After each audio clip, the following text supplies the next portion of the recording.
Ahí va. Shalom, soy Ismael Salinas y estamos aquí con ustedes una vez más, aquí juntamente con mi esposa, para hablar con ustedes sobre la parashá Jucat.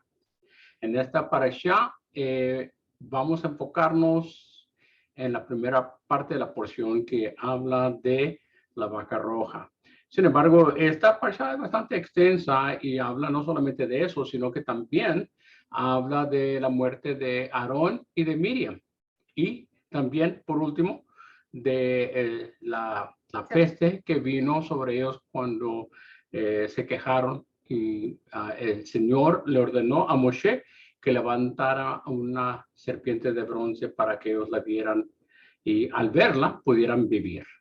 Bueno, como les digo, es bastante extensa, entonces solamente tenemos un tiempo corto y nosotros queremos enfocarnos en la primera porción, que es cuando el Señor les pide al a Aarón y a Moshe que hagan un sacrificio muy particular, que es algo que hasta aún hoy en día entre los judíos es una práctica que ellos la ven con mucho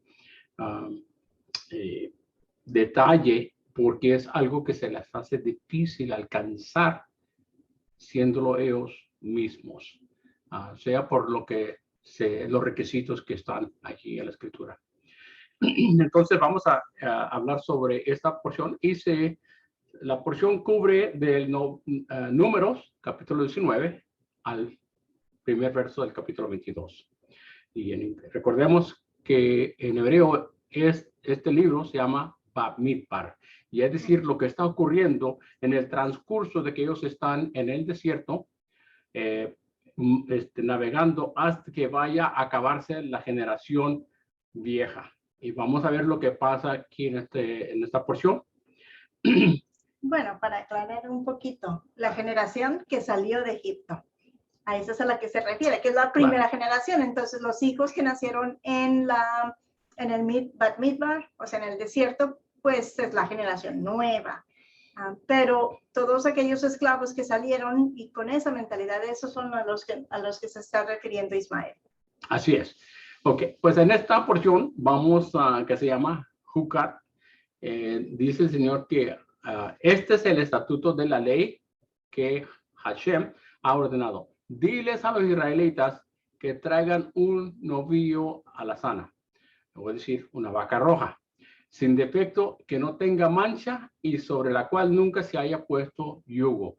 Entonces tiene detalles muy específicos que tienen que encajar. Primeramente tiene que ser una novilla, es decir, dentro de un año, que no haya tenido carga puesta sobre ella, no le han puesto yugo, toda roja, sin defecto. Entonces, eso es algo bastante extenso para los judíos. Y entonces, se dice que a través de la historia, solamente 7 o 9 becerros que han cualificado para este tipo de sacrificio. Detrás de nosotros tenemos ahí lo que para representar sería una vaca roja. Y pueden ver como no se ve casi todo, puede ser a lo que estamos viendo nosotros, pues parece bien. Pero la inspección que hacían los sacerdotes es que si aún encontraban 2 pelos que no fueran rojos, iba a ser descualificada. Entonces, es bien difícil para obtener el requisito de Dios. Bueno, ahí tiene uno, ¿para qué querían este sacrificio? Este es un sacrificio particular, específico para ciertas obras que se requería para la limpieza o para purificar personas que hubieran sido contaminadas por ser expuestos a un cadáver. Vamos a ver ahí lo que dice. ¿Qué es lo que se decía? Tenían que tomar agua viva, es aguas de un río, de algún lugar donde estaba corriendo agua, es lo que le consideraban ellos agua viva, para preparar estas aguas purificadoras. Dice, esta agua era usada para limpiar a unas personas que estuvo expuesta a un muerto, sea un cadáver, sea humano o sea animal. En Números 19:14 dice, esta es la ley para cuando un hombre muera en una tienda. Todo el que entra en la tienda y todo lo que está en la tienda quedará inmundo por 7 días. Entonces podemos ver que es no solamente las personas que entran, sino que todas las cosas que están allí. Entonces, esas cosas tienen que ser purificadas. Y hay ciertos requisitos para hacer esto. ¿Ok? O si no, cualquier cosa que una persona tocara esto, pues también iba a quedar inmundo por causa de ello. Entonces, ¿qué clase de impureza estamos hablando aquí? ¿Verdad? Esto es una impureza que no me voy a morir si la toco o alguna cosa. Estamos hablando de una impureza espiritual, más bien, porque esos son los requisitos de Dios para que una persona esté ritualmente limpio. El Señor, cuando los ve, esta persona es considerada ritualmente impuro si es que toca estas cosas, ¿verdad? Esta limpieza de la persona que está impuro, en hebreo se llama tamé. Tamé es la condición que se encuentra esta persona en una impureza ritual para poder entrar en el santuario o hasta aún estar en la asamblea de los otros judíos o israelitas en este caso, ¿verdad? Un sacerdote dice que tomaría agua viva y la agregaría las cenizas del novillo a la sana. ¿Qué está pasando aquí? Entonces lo que pasa, tomas este novillo, o novilla, en este caso es una hembra, y sacrifican este animal afuera del campo. Queman todo por completito, sea la piel, todas sus entrañas, toda la carne, y se quema hasta que quede solamente las cenizas. Entonces recogen las cenizas, después de 3 días las recogen y las guardan y la usan para agregarle al agua para propósitos de purificación. Okay. Entonces, toman unas ramas de hisopo para rociar a la persona y todas las cosas que están contaminadas. Vienen y lo hacen en 2 diferentes ocasiones. Uno al 3er día y el otro al 7º día. Esto te tienes que preguntar, pues, ¿qué es lo que está pasando con esto que va a causar que estas personas sean limpios, nomás porque le están rociando con esta agua? A ti te hace pensar, yo sé que a mí me hace pensar de una cosa, quiero ver si tú también piensas igual que yo o te hace recordar cuando de otros tiempos que usan agua para rociar a cosas o personas. ¿Estás hablando de la Biblia o fuera de la Biblia? Fuera de la Biblia, sí. Bueno, pues yo con mi background, con mi trasfondo que tengo de católica, claro que también ahí cuando íbamos a la iglesia nos rociaban. ¿Con qué? Con lo que llamaban agua bendita. ¿Verdad? Entonces, yo creo que de ahí es donde viene esta idea del agua bendita.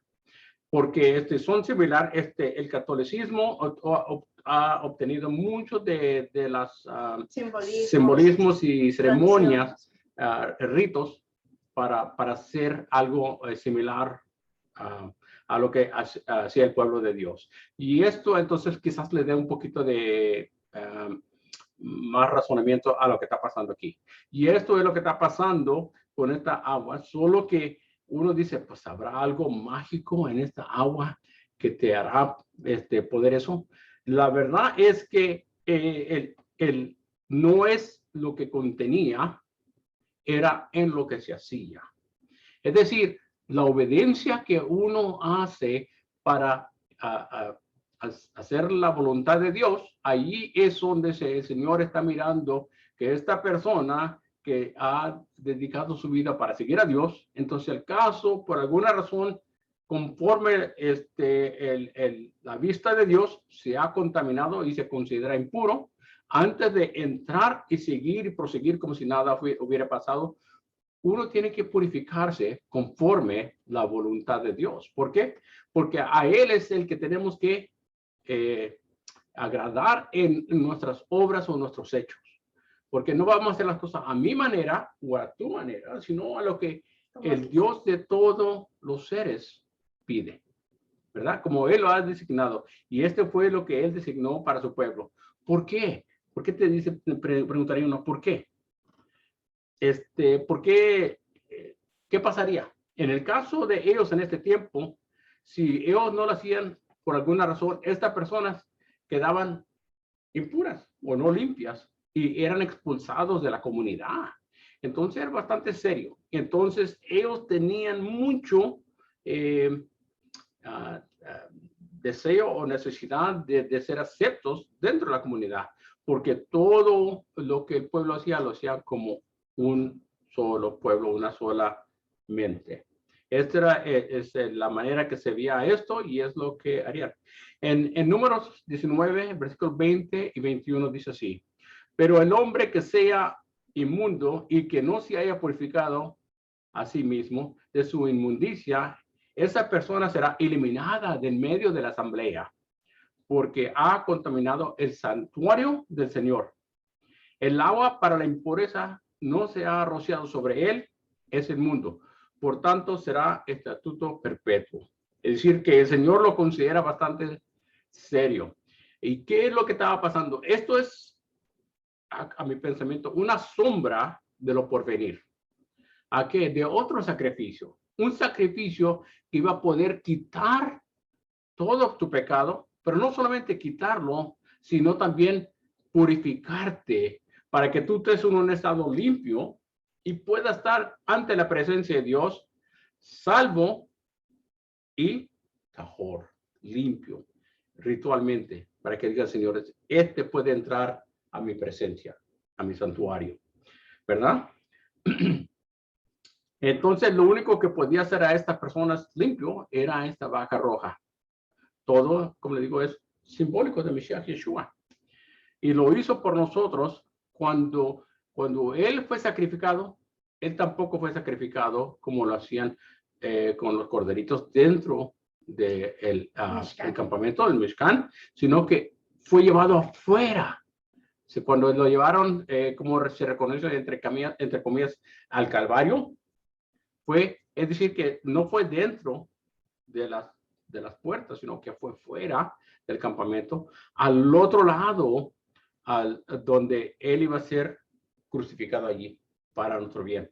Él iba a ser el sacrificio como la vaca roja, ¿verdad?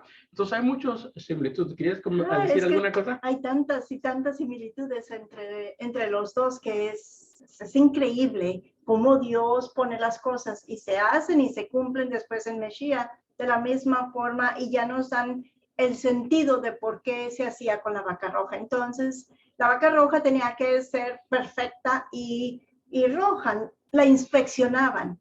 A Yeshua la trajeron delante de los fariseos, el sumo sacerdote, para que lo inspeccionara de la misma forma. También tenía que ser joven y se tenía que mantener o inspeccionar o tener por 3 años. Mashiach estuvo siendo también inspeccionado por 3 años durante su ministerio. O sea, bien, fue visto por aquellas personas, ¿no? Exactamente.